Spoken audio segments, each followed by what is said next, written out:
এখন বাজে রাত 10টা, আর রাত 10টার সময় আমি অবস্থান করছি পায়রা বাজারে।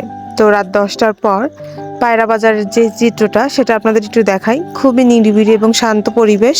বাজারের অধিকাংশ দোকানপাটই বন্ধ হয়ে গিয়েছে এবং বেশ কয়েকটা দোকানে এখনো বাতি জ্বলছে, মানে কয়েকটা দোকান এখনো বন্ধ হওয়ার দেরি আছে। তো আমি গিয়েছিলাম মূলত একটা দাওয়াতের প্রোগ্রামে। সেখান থেকে ফেরার পথে পায়রা বাজারে আমাদের গাড়িটা একটু দাঁড়ানোর পর আমি সেখানে একটু নামার পরে একটা ভিডিও করি অ্যান্ড আপনাদের সাথে এখন শেয়ার করছি। তো তারপর মনে হলো যে আরশিমণিকে একটু বাইরের কিছু কিনে দেওয়া দরকার, যেহেতু অনেকক্ষণ আমরা জার্নি করেছি।